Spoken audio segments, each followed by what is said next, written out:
Good morning. If you can all take your seats, we're going to get started in about a minute.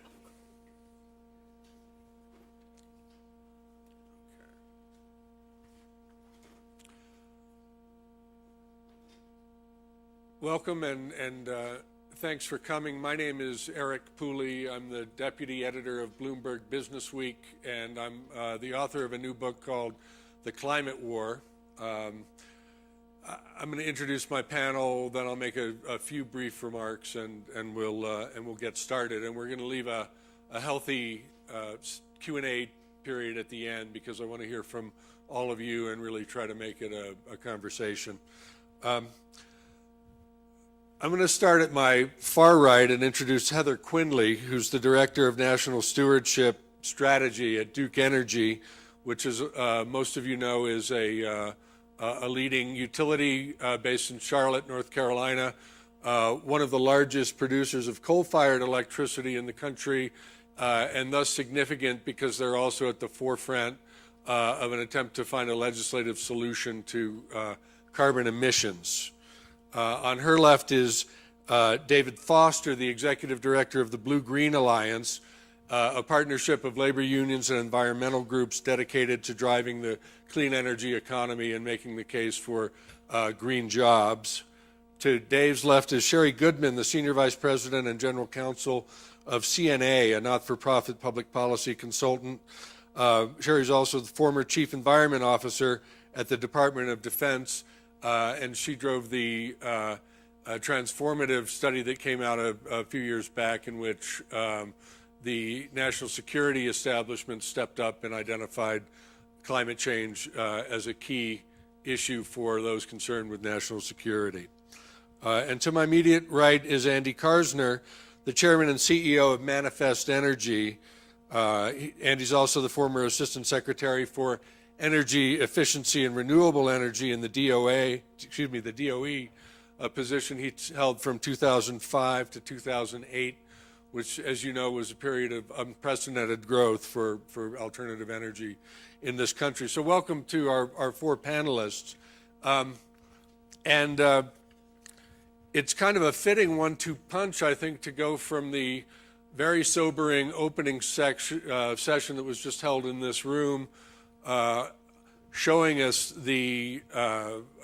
what the science demands in order for us to make a dent in the climate problem, to a session about carbon in Congress being held a few days after the Senate has announced that it was pulling the plug on climate legislation for this session. So in these two sessions, the yawning gulf between what the science tells us we need to do and what our politics tells us is possible is made manifest again. And you know, I mentioned my book. I happen to have a copy of it right here. This is a book that I began in 2007, in early 2007. And I worked on it full-time for 3 years, and I thought it was going to be the story of how the United States took the first step toward capping carbon emissions. In 2007, there was relatively high public recognition of this issue, relatively high political will to get something done, and the appearance that we were about to shift from a debate over science to a debate over politics and economics. A funny thing happened on the way to the signing ceremony, and here we are 3 years later without any federal action to reduce emissions. That said, lots of small stuff, but on the single most important, largest thing, a mandatory declining cap, nothing's been done. Along the way, as I was reporting this book, I embedded with groups on all sides of this battle, and it's a character-driven narrative that explains who the players are and how they collided. The experience of reporting it, however, brought me back to my days as a crime reporter in New York City in the 1980s when there was a homicide detective named Marty Davin who was famous for doing the same thing. Anytime there was a spectacular shooting on his turf, he would go to the hospital and find the gunshot victim, usually laying on a gurney outside the emergency room, and Detective Davin would lean over the victim and say, "Who killed you?" And the victim, if he or she was conscious, was usually pretty surprised to hear this question and would protest, "No, not dead." And Davin would say, "Well, you're going to die. You might as well tell me who did it." And this book that I intended to be a story with a happy ending, along the way kind of turned into a whodunit. And more than a few times I felt like Detective Davin talking to politicians and climate activists about whatever bill had just died, saying, "Who killed you?" And they would say, "No, we're not dead yet. This may be a setback," or in fact, "This is a triumph," because they always would try to spin it as good news. And we're moving on. Well, what happened last week, frankly, feels a little different than that. We are moving into the teeth of what could be a very ugly election. The Senate not only declined to act on an economy-wide cap, it declined to act on a cap in the utility sector, the place where a lot of us think there's the most ability to begin, but we weren't able to do that this year. And it may be several years before we're able to get back to a moment where we can even talk about debating a bill on the floor of the United States Senate. So this is a time for taking stock, and what we want to talk about today is the mandatory declining cap shattered as an approach? Can we pull back to a utility-only or utility-first approach and begin there? If so, what needs to change to make the outcome better? Is there another plan B that we ought to be considering instead of the cap? And to kick it off, I want to read just a couple of sentences, not from me, from my book, but from Al Gore from my book, because we saw this day coming, and I was sitting alone with Gore in a cafe in Copenhagen, just as the Copenhagen Accords were crashing and burning around us. And I asked him to look forward to a day when the Senate did pull the plug and what that would mean. And Gore said, "If the United States doesn't act," and this is a quote, "if the Senate defeats the legislation or waters it down to the point where it's not even worth having a bill, then that is an event horizon beyond which it is difficult to see. It may mean there's a fundamental flaw in the international political approach, but I'm not sure there's a good alternative. The reality is so dire that a new plan would have to emerge, but just now I can't imagine what it would be." So that's kind of where we are right now. And Heather, let me start with you, because Duke Energy was in the room in the final days trying to salvage a compromise, a series of closed-door meetings led by your boss, Jim Rogers, Fred Krupp of the Environmental Defense Fund, and other interested parties who had been trying to drive first an economy-wide bill, then the compromise that became known as Kerry-Lieberman-Graham, then became known as Kerry-Lieberman, and then finally the narrowest attempt to forge the utility-first approach, which also crashed and burned. So why couldn't we get that done, and what does it mean for when we try again next year or beyond? So it's been a big year in climate. We started with a successful, just to go back historically, a successful vote in the House for Waxman-Markey. And that really showed the House stood up, took leadership role, really sent a signal to the Senate. The Senate EPW took on Kerry Boxer, still not quite comfortable with the House version, and really struggling to kind of come up with its own legs to stand on. And we had the evolution of Kerry and Graham and Lieberman having closed-door conversations since the fall of 2009, and even preceding that, that ended up in April with Senator Graham leaving the conversation, Senators Kerry and Lieberman still pushing forward. And what happened was in the spring and summer time frame, it became increasingly apparent that you get to 60 votes, which is obvious to everybody. And the conversation evolved from economy-wide comprehensive legislation for a cap on carbon and a price signal on carbon, which we believe is imperative to this idea of moving towards a low-carbon economy, to planning the future of our business. And so we moved towards the conversation without having the 60 votes for economy-wide to a utility-first option of, can the utilities take it upon ourselves to move first, not being the only sector to move forward on comprehensive both legislation and action, but could we get the ball rolling? And that's not where we wound up. And so the last week, I don't mean to sound sober or somber, but we really got the signals out of the Senate. The Senate's not prepared to do that. Senator Reid is probably going to go in a different direction today with a much smaller energy package. And there, quite frankly, aren't 60 votes, which is going to require a lot of moderate Democrats to stand up and a lot of working with Republicans to get over that hurdle. And we're just not there. And so does that mean that all hope is lost for the rest of 2010? I don't think so. I don't want to be Pollyannish about it, but I also don't want to be kind of glass half empty about it either. We're ready to move forward. I think now is the time to rebuild coalitions, to accept the fact that we don't have the signals out of the Senate that we want. We are not seeing the signals to take advantage of House action when they took a difficult vote. But that said, we're ready to come together at any point because we believe that the price on carbon is essential for both business planning purposes as well as the right move for our customers.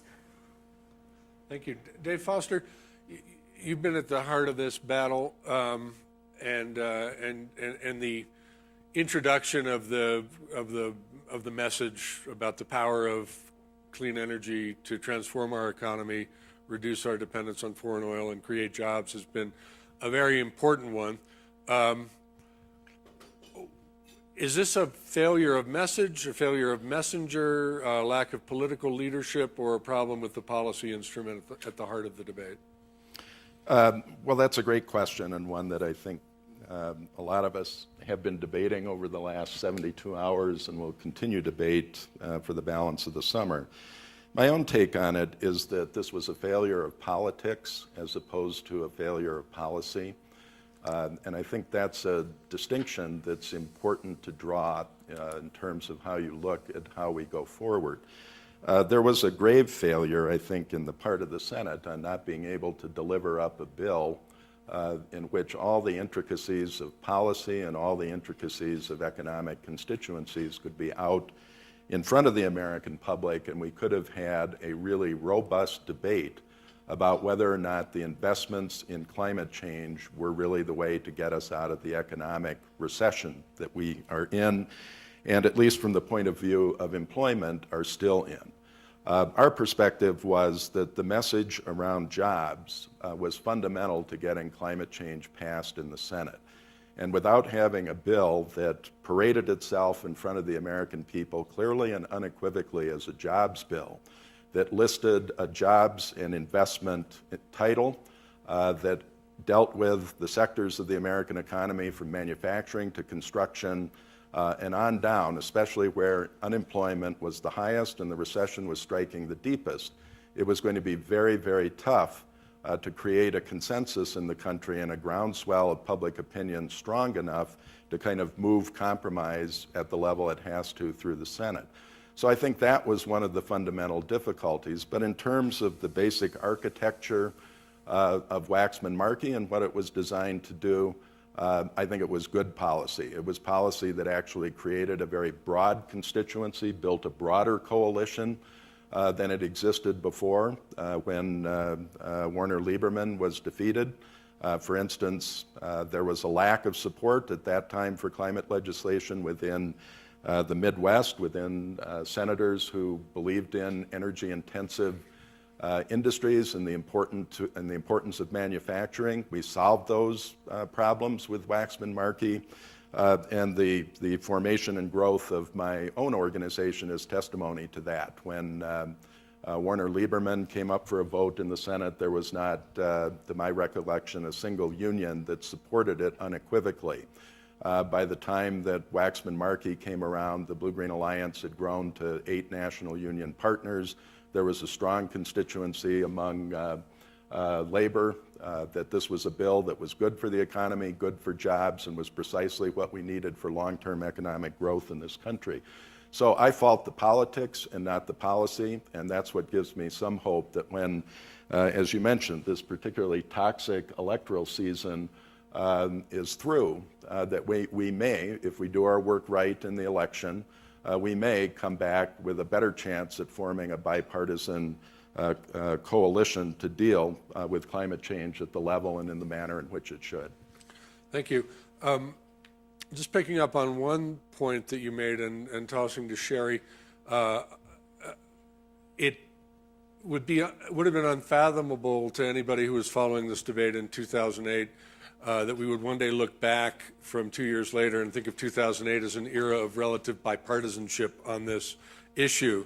But at the time, we had John Warner, Republican of Virginia, co-sponsoring the bill.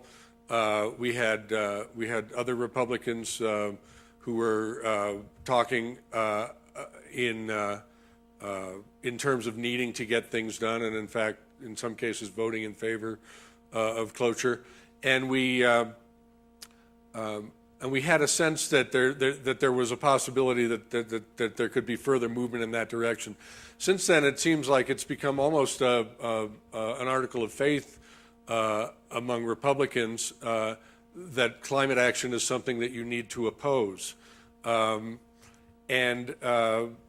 The hope has been that by broadening the debate to include unions, to include national security community, to include Fortune 500 companies, that we could get a lot more folks on board to get this thing done.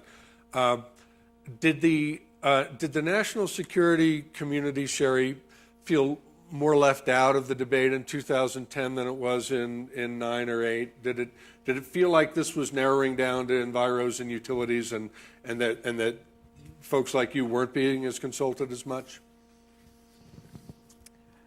That's a good question, Eric. Let me explain that, because I might seem like a fish out of water in this particular context, having spent most of my life in and around the national security community.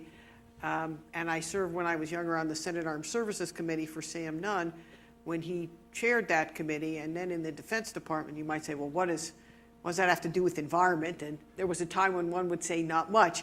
But there are some, I look at this through some of the lessons I've learned in defense. And some of the keys to having Senator Nunn and Senator John Warner, who was at the time the ranking member of the Senate Armed Services Committee in the 80s, were always very successful in passing broad national security and defense legislation. And through the Defense Authorization Bill and also approval of arms control treaties at the time. And they formed a very strong bipartisan relationship very early on. And that there has, of course, been a much stronger national tradition of bipartisanship in defense and foreign policy. And I think it's important that tradition be continued. There was some hope that Graham, as the successor in some ways to Senator John Warner as the Republican leader, would carry that on. And when he fell off the bill, I think, earlier this year, that was already a very difficult sign. But the other element, so one is the bipartisanship, but you can't forget, secondly, that all politics is local. So, and as you've said, you've tried to share the jobs message in the districts, local districts, so that members would hear from their constituents that this is meaningful to me, and it's not just, yes, I believe in the bigger national message or the international message. So those two elements have to work together. What we've seen, what you observe when you look at national security or, let's say, defense in the United States is we have our defense strategy, but we have jobs in every district in the defense industry. And that's been a very deliberate strategy that's occurred since the end of World War II.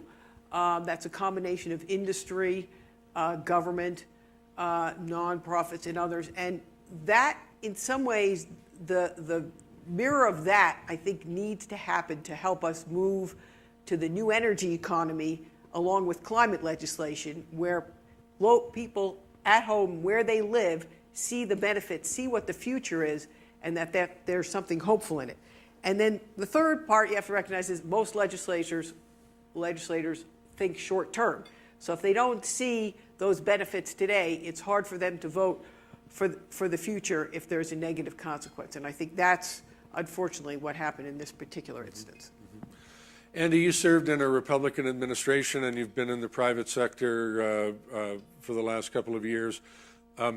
How do we rebuild a bipartisan approach to this issue? And from your view on the sidelines, when did you know this thing was going south, and what do you think went wrong? Wow. Those are good questions.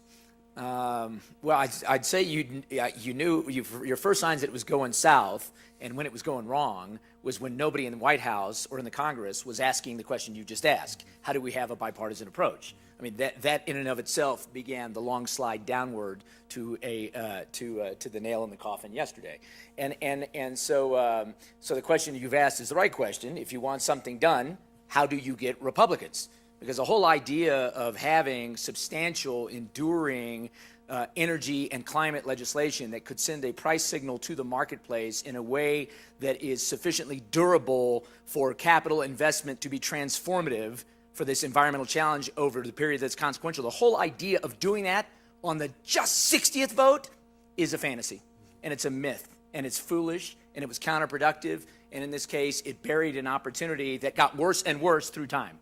You know, this is a president who was floating at 65, 70%, had the keys to the kingdom. We're in total distress. Do whatever you need to do. Filled the National Mall. And then, to everybody's surprise, I think not least of which the White House's, they passed Waxman-Markey by 8 votes. I think 9 of them Republican. And I think they miscounted. It's a theory. It may be wrong, but I think they thought this isn't going to pass. And we'll be on to health care, and as soon as we're done with this discussion, we're on to the next thing. But a coalition came together, it passed, and there they were, kicked a field goal at the 50-yard line just before halftime, ahead in the score, ahead in the count, very popular, do whatever they want, and they said, let's switch over to the basketball court. Let's change channels. We need to go to health care right now and shelve this for a while. And nobody really knows why they did that, what the motivation was. Was it lack of leadership? Was it strategy? What is it? But I firmly agree that the real possibility of getting something done that could have been sufficiently durable in the way that we passed the Energy and Independence Security Act of 07 with almost an identical Congress, with a highly unpopular president who was a lame duck at 35%, with the same leadership in place, getting 70 votes, with CAFE and efficiency and all the things that have been promulgated since. I firmly believe that had they grabbed what this gentleman is saying, the economic development opportunity, the jobs creation opportunity, the American competitiveness as the front wheel drive, then they would be in a different position today. And that's not what happened. So strategically, tactically, I really agree with this idea that there's a differentiation between politics and policy. And we really never got, I think, to the thoroughness of a bipartisan policy discussion that could have served the end outcome and kept our eyes on the prize of how do we internalize price signals and premiums to move the markets to be transformative. We lost that, and we got stuck in religious fervor towards the means, my solution, my ball, and we forgot how the process has got to work in this country. Now, the numbers are going the other way, and there's going to be more Republicans. So the question you had to ask, how do we get a few Republicans, is a greater question. How do we do this? And maybe it's not fair to say the nail's in the coffin. I was thinking when you were talking about this funny story in New York about in the 80s, I used to watch over and over a movie called The Princess Bride. And there's a guy named Miracle Max who said he's only mostly dead. and mostly dead is still some alive, And so I'm one of these guys who sort of engages the policy of how do you bring people together. The legislative craftsmen that are mature and don't have to worry about being in cycle this time, unlike Harry Reid with 20% unemployment and trailing somebody with questionable bona fides and not willing to table something. You've got people who can actually work legislation who are Democrats and Republicans, and maybe there's a slight chance for something in the lame duck. But irrespective of that, it doesn't alleviate our responsibility, those engaged in this issue, to continually work to craft and come together and find consensus and collaboration and some degree of convergence on something useful if the urgency that was talked about 3 years ago in Bali is still urgent today. And one would think it's at least a third more urgent. But we sort of lost that emotion and passion around the issue. Well put. And you put your finger on a really important element here, and it may be worth exploring in a little more detail, and that's the question of presidential leadership and presidential motive. There was a moment after Waxman Markey passed, and I agree with you, to the surprise of the White House. The surprise, I think, came with the decision to bring it to the floor by Waxman and Nancy Pelosi before they had enough votes, and then to appeal to the White House to whip that thing. The White House did whip the vote. They didn't have much choice and did help it pass narrowly, and then dropped it like a hot potato. The Senate was terrified of taking it up, and the reporting that I did for my book points the finger at two people inside the West Wing, Rahm Emanuel and David Axelrod, for saying to the president, this isn't going to work in the Senate. It's a losing proposition. Don't spend your political capital on it. But it was the president's decision, and even before Waxman Markey, Obama had decided that he wanted to spend 2009 on health care, not climate. Never mind the fact that there was no health care bill at that point, and there was a climate bill that had passed the House. So I think we spend a lot of time in my business looking at what the aides were doing, but it was the president's decision, and he decided to go somewhere else. And after he made that decision, pretty much all of it is the mop-up. After that, we had ClimateGate. After that, we had Copenhagen crashing and burning, as Al Gore and others had warned Obama that it would if the U.S. didn't act first. We had the usual waxing and waning of a public opinion cycle was very much in wane mode. And now we might be starting to wax again, but the Senate wasn't ready to do that. Dave, let me jump back to you on the question of the president. A lot of what I see through my book is people waiting for Obama, people waiting for the president to step up, and voices inside the White House kicking the can further and further down the road. I'm sure you were involved in a lot of those conversations. I'm sure you heard Rahm say, no, not fall of 9. Dave, sorry, it's going to be Q1 of 10. And then, no, sorry, Dave, not Q1 of 10, going to be summer of 10. Can you describe, and we're just among friends here, what it was like to sort of be waiting for the White House to engage and not have it happen? Well, it was certainly frustrating. And, obviously, if you're out advocating for any issue that you feel strongly about in the public policy arena, you would love to have the president of your party waking up every day. Of my country, waking up and taking the seriousness of that issue as the milk of the day. That didn't happen, but I don't think that it is fair to lay this problem solely at Obama's feet. I think there was a collective misjudgment about what took place in the elections in 2008, and that hung over with a very unrealistic set of expectations on what this administration was going to be able to deliver on its own. American politics swings, but it doesn't swing from the America that elected George Bush with a majority of 3.5 million more votes in 2004 than in 2000, and then to electing Obama in 2008. The actual temper of the American public was somewhere in the middle between those two bookends. And to have planned legislative strategy, whether it was on health care, financial reform, even the question of what to do about the recession itself, based on an outsized sense of what that election meant, I think was a collective mistake that all people who were believing in the necessity of climate change legislation, we all made together. And we didn't have, in my view, anywhere as robust enough kind of sense of field operations, of mobilizing public opinion, of believing that we need to build consensus at the local level, at a grassroots level that brings demand into Washington, D.C. that politicians can respond to. And I think it's simply covering up a level of our own failure to then point the finger simply at the Obama administration and say, you didn't fight hard enough for us in a fight that we couldn't prove to you the American public wanted to have waged. And so I think there's a connection between those two things. That dynamic plays back and forth amongst each other, and had we created greater demand, there would have been greater appetite. Had the Senate created more specifics, there would have been more to rally people around. Had there been a greater jobs champion in the United States Senate, the cast of the bill would have looked very differently than what we had. So there were failures on virtually every angle that I can point to. And yes, we would have loved it if Obama would have been more forthright in his support. But I'm not sure that without all those other changes taking place as well, that he would have been successful simply putting himself out at the very end of the plank on this issue. Well said. Thank you very much. So something's emerged from our conversation so far that's worth teasing out and then asking you all about.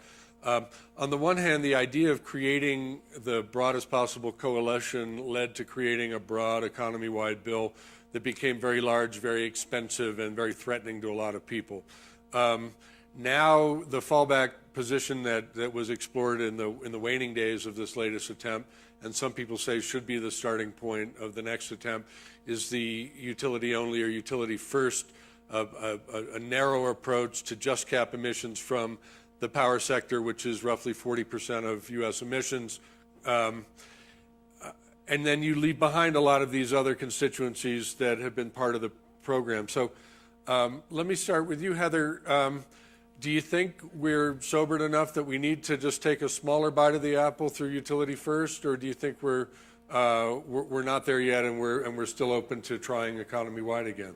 So I think before and during the recess, there's going to be a lot of kind of reflection and introspection, because I think people are reeling from the signals of the past few days. So I think that'll take some digestion. I think we need a price signal on carbon. We need economic incentives to churn over and turn over our fleet as an industry. And those messages don't always resonate with folks, but those are the economic drivers for us, besides the environmental drivers.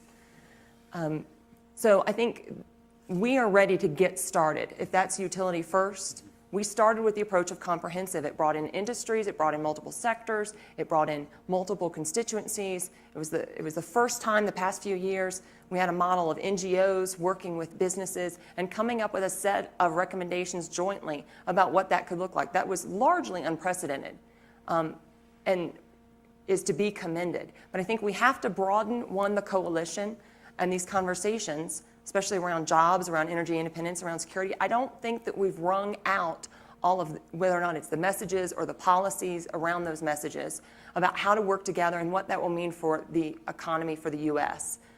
So I think we have some broadening to do. I don't think the nail is in the coffin. I think, whether it's mostly dead or somewhat dead, I don't remember the line from Princess Bride accurately enough. But it is sobering, and it doesn't look as positive as we'd want it to do. So I think we have to do some regrouping in recess, and I think we have to do some regrouping going forward. Senator Kerry has been saying this is not over for 2010. He continues to push forward. He continues to build coalition on his end. So there is hope, but it's incumbent upon us to regroup as well and reach out to groups that we haven't traditionally been comfortable reaching out to and have conversations that are really tough about reframing. But I think what is essential here is getting that price on carbon, and that's how we transition our economy, not just for my industry, but for all of us.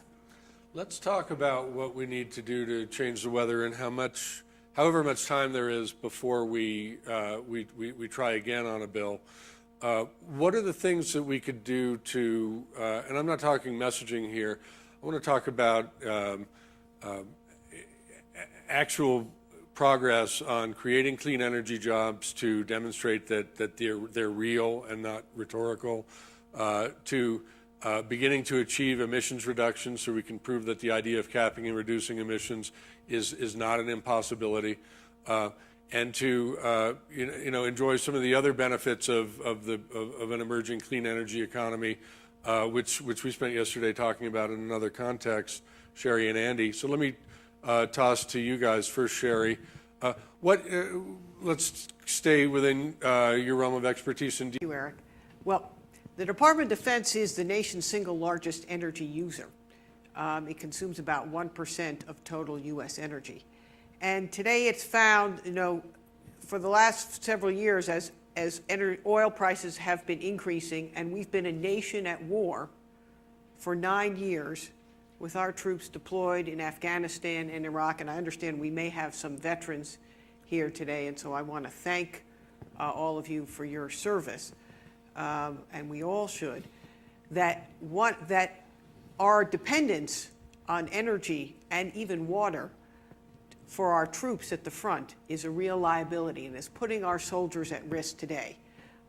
So much so that the Commandant of the Marine Corps has made one of his major priorities reducing the dependence, reducing the use of energy and water for troops deploying to expeditionary forward operating bases. And the Navy has taken the same approach, has very strong goals to reduce energy usage over the next couple of years.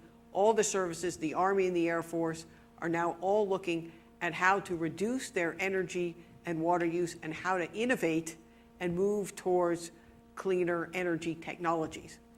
So historically, if you think about it, many of the technology innovations that have served our country well, from jet engines to global positioning systems to solid-state electronics, have emerged from the military. So there's every reason to believe that some of the advances that we need in clean energy technologies now may emerge out of the innovations that can occur through the military, through defense laboratories, as well as from the private sector working together. So tomorrow at the White House, and I have to leave tonight to be back there for it, there's going to be an event with defense officials and Energy Department officials really to celebrate to recognize a renewed collaboration between those two agencies to drive innovation, energy innovation, for both national security and national purposes, really to advance this and be an engine. And the military can really be a catalyst for energy innovation while it meets its own needs to reduce energy and water usage, and at the same time advance technology for military effectiveness that will have significant civilian spin-offs. And also job opportunities, hopefully, in many districts around the nation. Andy, I'm glad you're on the panel because I think one of the frames that's really important here going forward is we wait for the legislative frame to reanimate, if you will, is the business case for sustainability and the incredible dynamism that we're seeing in the clean energy sector. How can that influence the debate? Well, I guess it depends what dynamism you're talking about. I mean, and it depends who you're talking to. I mean, there's a lot of clean energy companies that would say these are the greatest days in their history. I think the sector as a whole would say these are abysmal days. The growth rates have plunged. The capacity to develop and manufacture and build in the United States is at incredible lows. And so these are not great days for what had one aspired to as an uninterrupted, continuous, consistent growth in capital and investment for new development, manufacturing, build out of a clean energy economy in the United States. That's not to say some things aren't going on. They are going on, but only at the end of a federal check. And so there's also the realism that that period is coming to an end. And so everybody is kind of saying, well, what do we do next? And the dilemma there is that, in the old days where we were only competing against ourselves and we're the best and we're out there and we're the number one and we invented solar and we invented wind, people say, well, capital's parked in theory, or there's not enough of it in theory. But today that's not the case at all. Capital's not parked. The world is flat. Capital's global. Intellectual capital's global. And so that sucking sound you hear is our former mortgage-backed securities market and the billions and trillions going straight to Xi'an and Yunnan and Shanghai and other parts of the world that are creating a more hospitable home for these technologies. And that's despite really opening the gates of Treasury and saying we're going to do it here. So that challenge, that dichotomy is right now vexing for getting legislation at all.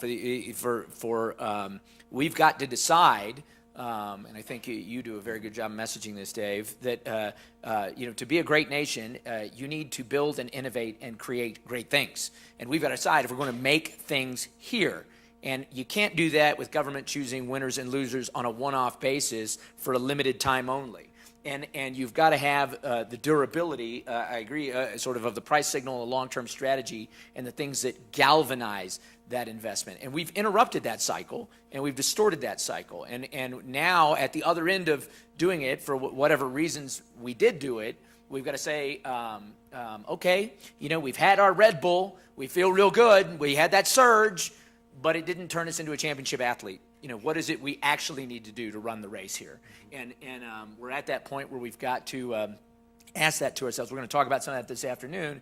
We've had a very good discussion these last couple of days and involving Lisa Jackson. So there are good news stories in the United States, but they are too few and far in between, and they are not sufficiently competitive or with a mind towards competitiveness in the world we and our children face to keep these technologies at home at the rate we need them to be here.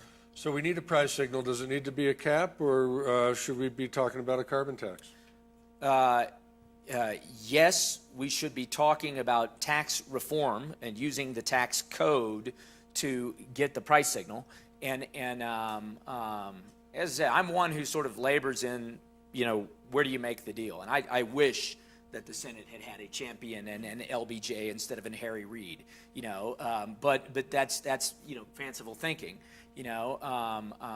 I do think that, and because of that, if the utilities want to manage an indirect tax through a cap, and it's viable, and there's a rebate mechanism or a collar or some of the other things they're putting on it, there may be a pathway there. But the reality is we're only talking about one thing, and that is a price signal premium on the externalities of environmental degradation, on the externalities of insecurity, on the externalities of economic non-competitiveness. How do we give the market a reliable price signal through time? And the only argument you ever hear against the tax is, don't distract us because we're on this great strategic pathway to get this massive cap and trade bill. That's one. And two, it's unrealistic. We can't talk about a tax. We don't know why we can't talk about it. We haven't polled who we can talk about it with. We haven't asked the Republican to talk about it, but we definitely can't talk about it because we're doing this other thing. Well, now that we're actually doing nothing, might be a good time to sort of table, why don't we talk about everything?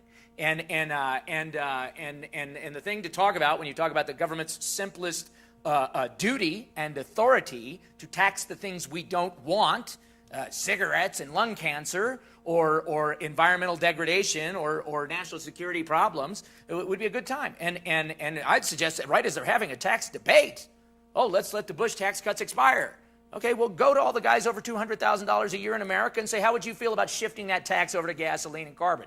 They might say, that's okay. Why don't we do that? Why don't you, forget letting it go over here and we'll shift it over here. At least begin a discussion around taxing the things we don't want and alleviating some of the tax on the things we do want, income and payroll. And let me say one other thing, because you asked a very specific question about what can be done now.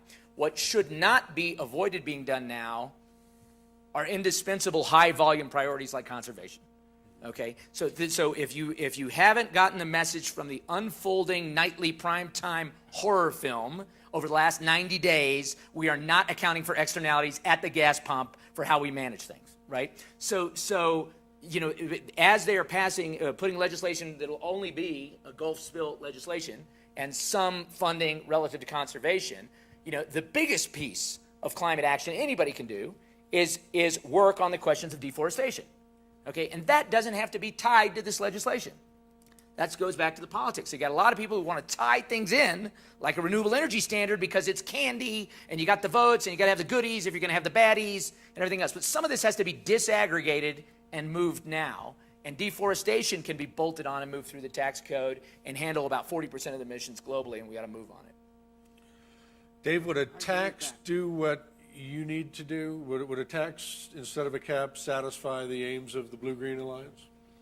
Oh, I think it could if the price was adequate to get the results that you wanted. As was just said, a cap is an indirect form of a tax, and so the beauty of a cap, of course, is you have a more certain environmental outcome. With a tax, you're sort of wondering, did we price it high enough? I think when we saw the gas crisis of 2008, we all wondered at what point would the American consumer change his or her behavior. Was it $2.50 a gallon? Was it $3 a gallon? And I think we came to the realization it was closer to $4 a gallon. So we're playing a guessing game with a tax. So the tax needs to be high enough to be effective, and it also needs to be high enough to invest in the things that we need to manage the transition. We're starved for R&D investment in this country. We're starved for all kinds of infrastructure improvement that's necessary for a clean energy economy. And that was one of the things that was an important aspect of a comprehensive bill, is it allowed all sectors of the economy to start moving forward simultaneously. And that is one of the drawbacks, I think, of the utility-only approach. I'm going to open it up to the audience now for questions. And I think we have microphones. Let's start way in the back, this gentleman in the middle. Wait for the microphone so we can all hear you.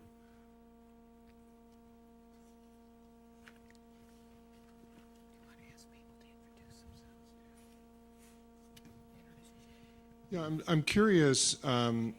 We have the most conservative Supreme Court in our recent history. Sorry, would you introduce yourself with a question? Okay, I'm Albert Slapp. I live here in Aspen. Ruling that EPA has the duty and the authority to regulate carbon. We've had some success over the years with environmental laws and reducing other types of emissions. And I guess, I mean, I understand, I'm not like advocating that that's the best way, but you know, we've had a whole panel and nobody has said, let's let the regulatory system that is tried and true since the early, you know, the late 60s, early 70s, have a shot at this. I mean, with sulfur in power plants, we regulated it and then we did, you know, some cap and trade. So, like, why isn't anybody discussing, let's let EPA do its job? That's an excellent question. It isn't because we're not interested in EPA. It's simple oversight. We got talking about other stuff. Look, EPA regulation is what's coming in the absence of legislation. As Lisa Jackson made clear when we were talking to her yesterday, they are rolling out regulations for stationary sources, which means power plants and the largest factories in the land starting early next year. This will unleash what John Dingell, Republican of Michigan, called the glorious mess of, I'm sorry, excuse me. Very bipartisan here. Exactly. Very well. Of course Dingell is a Democrat. I got pounded by him so many times. Yeah, exactly. I know. No, and it was just a mental lapse on my part. But he memorably used the words glorious mess, and even my friends inside EPA don't think EPA regulation is necessarily the best way to take this on. However, if the legislature won't act, it will be the only method we have. It will be litigated serially at every stationary source, so it's going to be a protracted, ugly legal fight. But that's what we're looking at. Thank you for your question, and thanks for bringing that up. I apologize for not hitting that point earlier. I think just to add to that, too, I mean, part of the elegance of a potential economy-wide or a potential price on carbon, whether or not it's through a sector or economy-wide, is that you would have, from a business perspective, you would have flexibility to go find offsets. There would be a market mechanism created that would not be created under EPA regulation. The ability to go procure offsets to offset our emissions, or allowances that can then be traded so that certain industries could make, or certain companies could make decisions that others would choose not to make. It would also incent technology, we believe, that EPA regulation may not do, in such a way, putting a price on carbon, stimulating that innovation, creating those jobs, all those things that have been discussed here, but are taking advantage of the economy to do so, and not just litigation and not just regulation. I think your question is less about the comparison than about the relative, less about the optionality than the relative reality. And I think you're correct. You know, a co-equal branch of government has spoken. Mass versus EPA is decided. There is an inevitability of EPA action, and the only question was whether that would have been formed by the legislative and executive branch so that EPA were promulgating rules on the back of legislation guiding that rule. And the differentiation is this, that the regulatory pathway or the legislative pathway, both will inevitably fix a price signal and a premium. The difference is exactly as Eric has very succinctly described it. The protracted testing of this in the courts will mean you have a price signal without certainty. And a price signal without certainty compounds the problem I was talking about in terms of capital formation, domestic investment, and truly turning over the capital stock with transformative technology. It just means we're going to be in a protracted period of purgatory in courts where we could have been in a period of investment and virtuous growth. And it's worth pointing out very quickly, the next front in the federal climate war will be the attempt to strip EPA, or at least delay the implementation of those rules. We've already seen one attempt, the Murkowski Amendment, that was thwarted. We've seen a second attempt to strip EPA of its appropriations to do this job, and undoubtedly we'll see further attempts in the new Congress next year. And I think it's going to be where the action is, alas, and the argument will be about going backwards, not going forwards. Another question, all the way in the back here.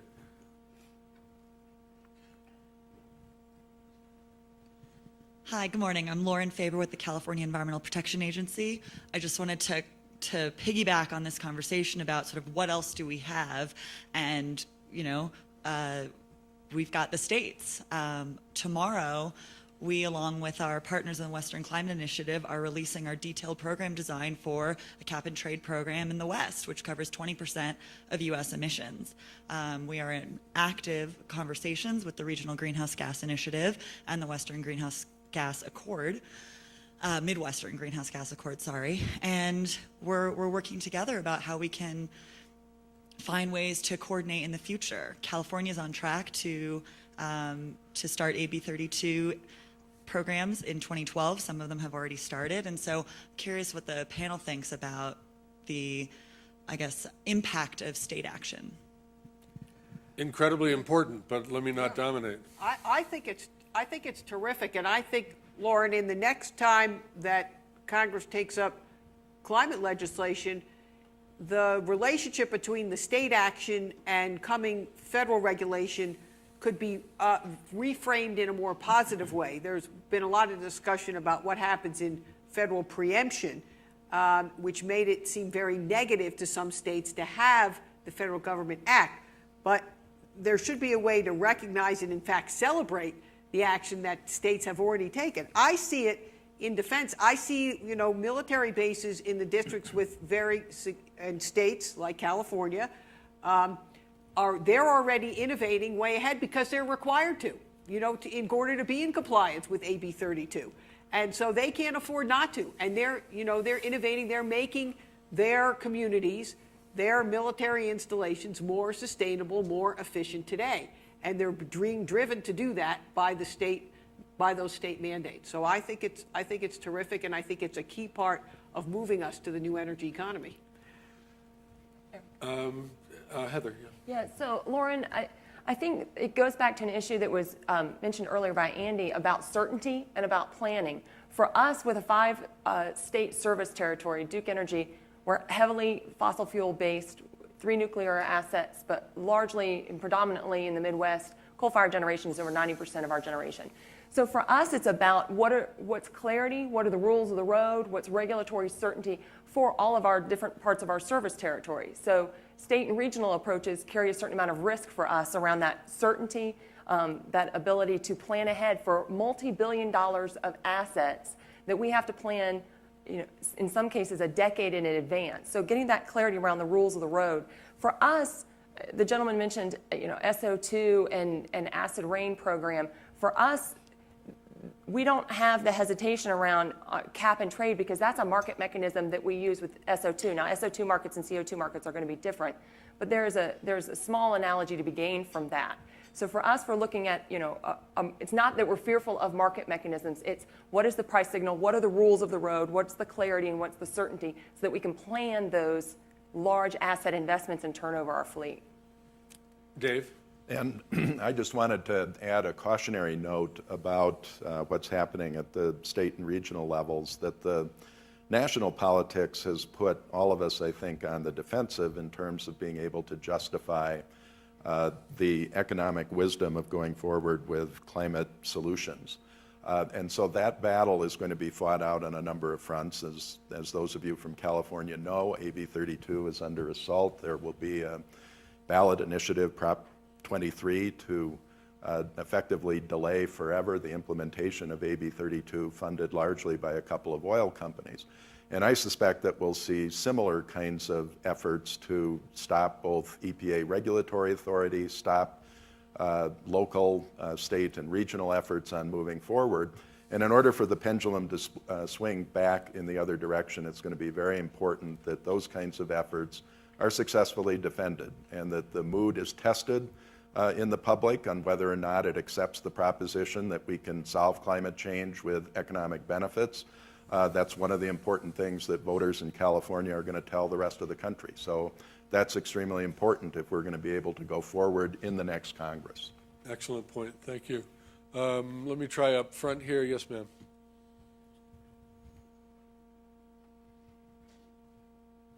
Hi, I'm Amelia Marks. I'm a recent graduate from Northeastern University, and I spent some time working for the Department of Commerce's Foreign Commercial Service Division in Beijing.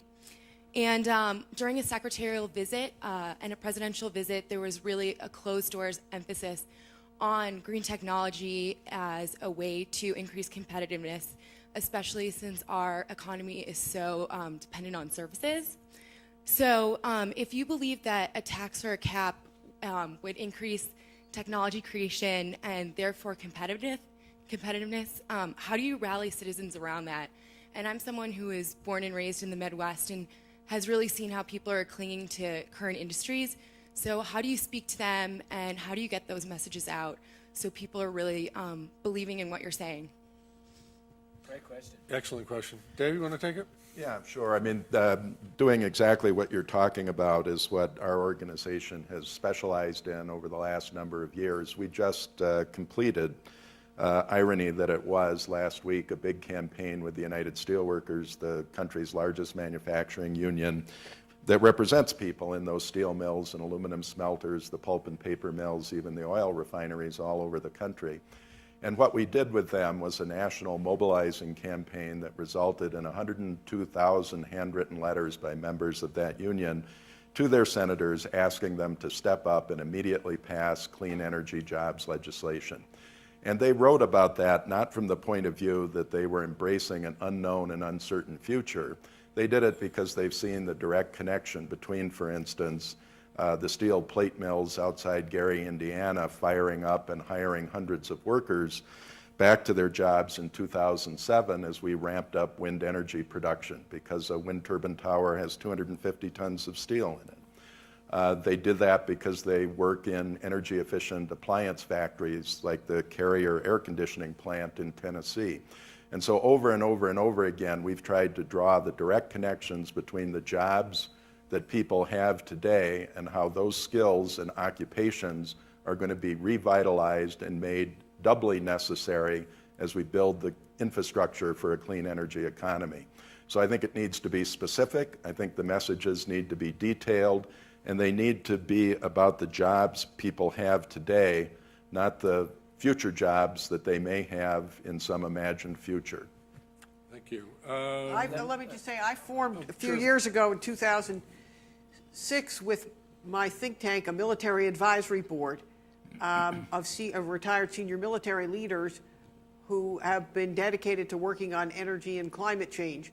And they go around the country and speak about this, meet with local leaders, shine a light on what's happening in the district. Maybe there's a military installation where there's some new technology being developed that has job benefits both for the military as well as jobs in the district.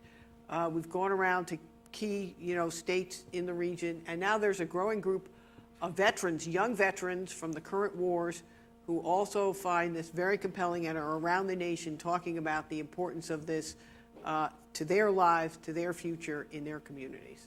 So Lisa Jackson made a very compelling remark yesterday at our forum, and she said, please don't make these people come to you.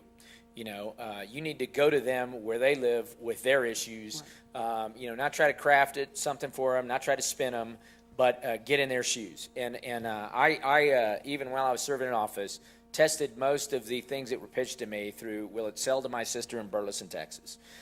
Because if you can't explain to her hardworking, self-employed husband when he's doing a honeydew with a dead light bulb in the middle of the night when it's raining with a couple kids back home and he's got to replace it, and if he's got to say anything other than give me one of these to the guy on the Home Depot floor, if he's got to take that 20 extra seconds to say why should I have a CFL and you don't have the answer, then you've lost, okay? And it's very much the same when you're talking about these big macros on policy. And so the first thing to do is to stop treating the other party in the middle part of the country like the enemy.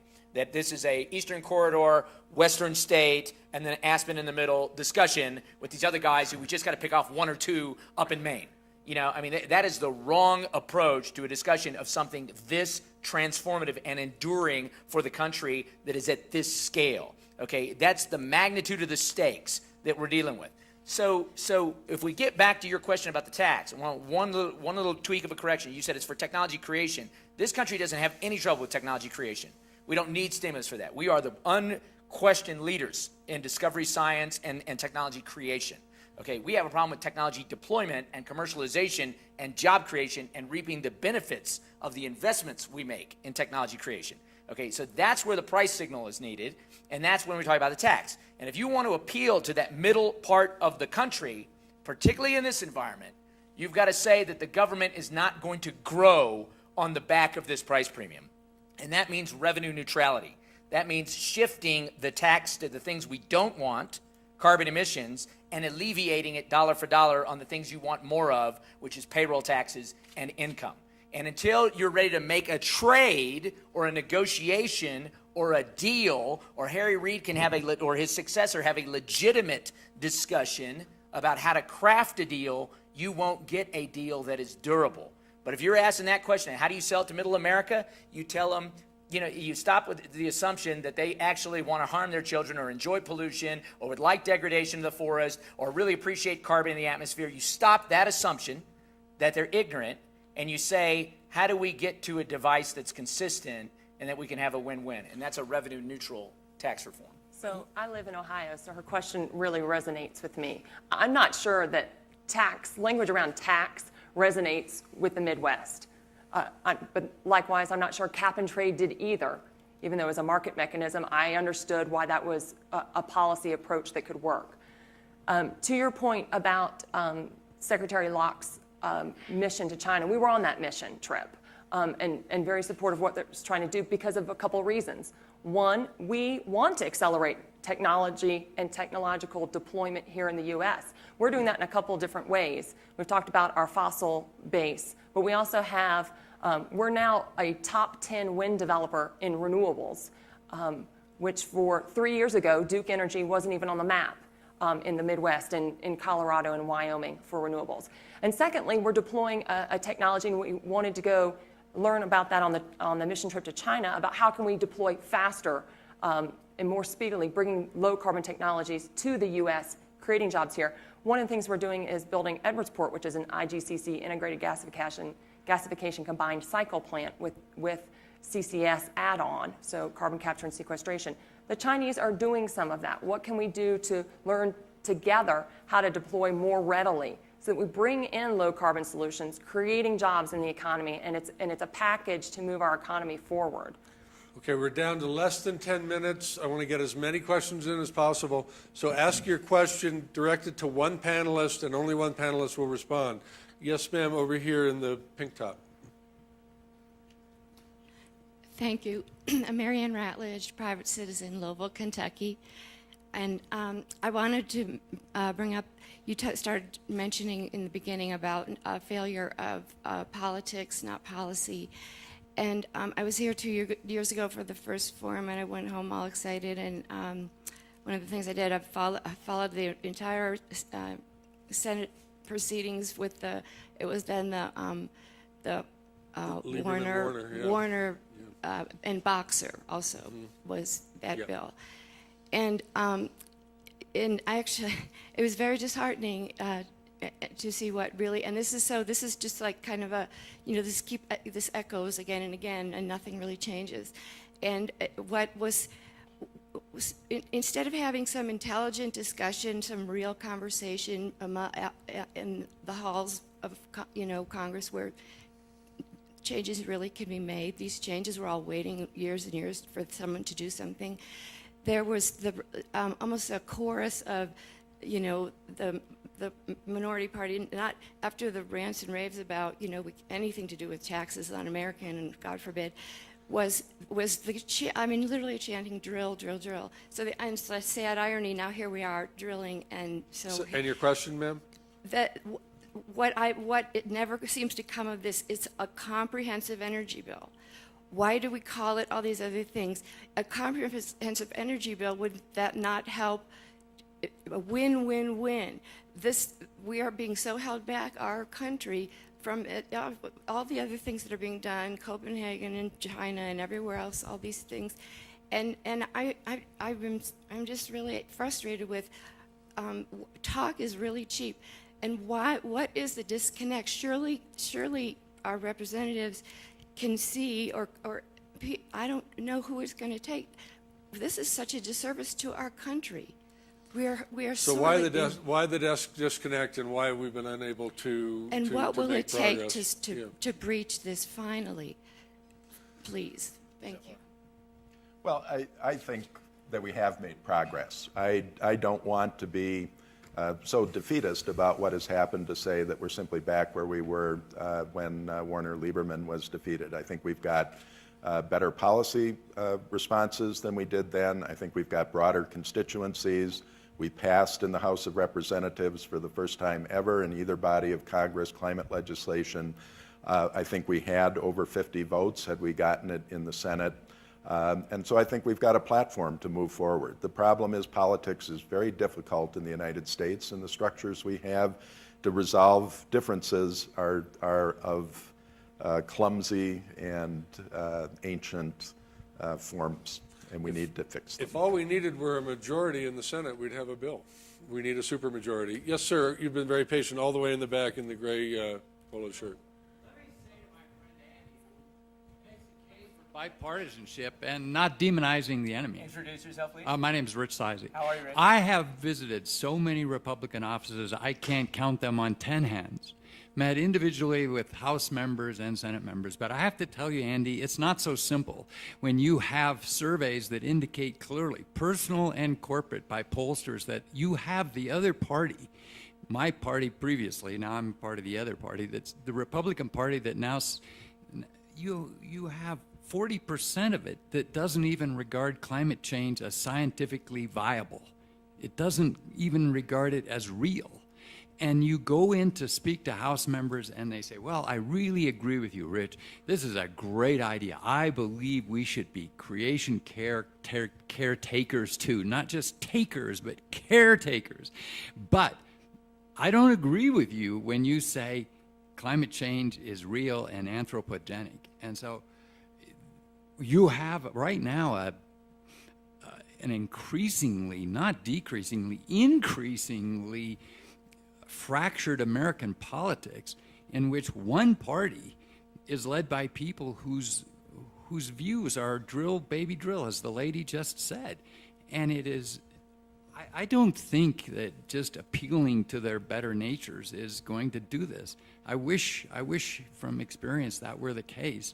And so that's a great speech, Andy. You're really eloquent, but I don't think it reflects the hard-nosed reality Rich, of how difficult it is. Do Pardon you me? want me to respond to anything? Yeah, I want to What would hear. you like me to say? What Yeah. was your question? He's I'm made a asking statement, you. and You said, can- Andy, you said, don't demonize the other party. Go to them. They're very realistic Rich, people. listen, I know you, and you're a good man and a good, high-minded person, and I admire what you do.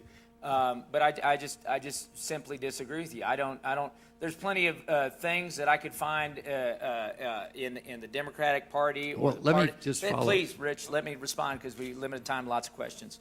But I don't go to the fringes of those discussions to try to craft things to get done.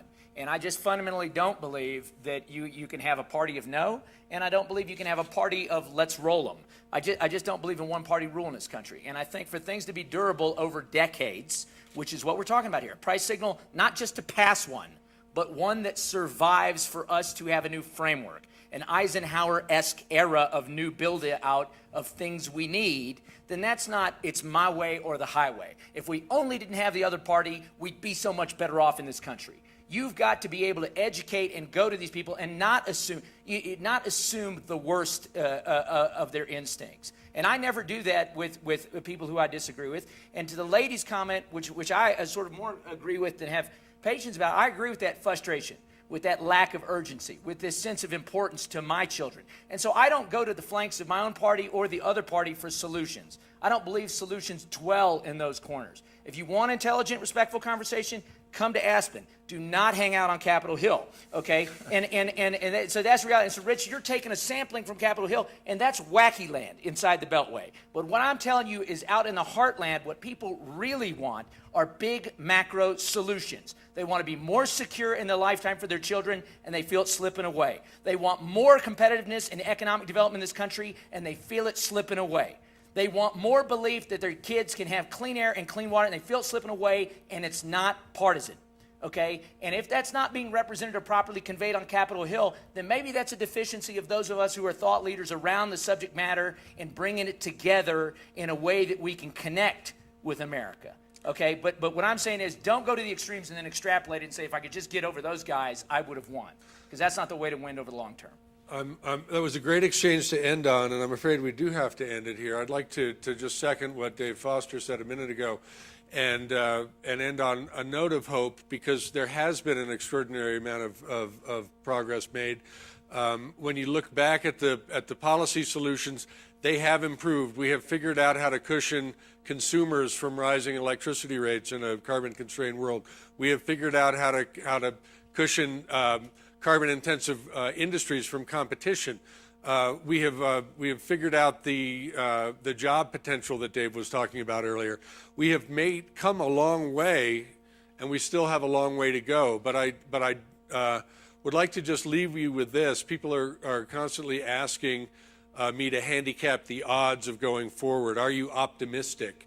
And what I cling to is something that I learned from my friends in the environmental community, who refuse to calculate odds because they don't want to be either optimistic or pessimistic. And there's a terrific environmental affairs professor at Oberlin named David Orr, who I think has been to Aspen before, who distinguishes between optimism and hope this way. He says that optimism is a calculation that the odds are in your favor.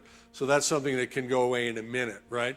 And can change every day. He says hope is a verb with its sleeves rolled up. Hope is out there, regardless of what the odds may be at any given time, trying to get this done. And what I respect so much about the people in my book is that they keep trying, and they're not calculating the odds every day, and they're still working as hard today, and this is true of the people on the stage as it is of everybody else I know in this fight.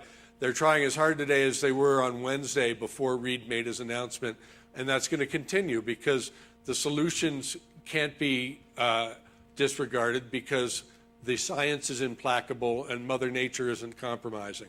So thanks very much for coming out, and we'll continue the conversation over the next 2 days. And thanks very much to my great panel.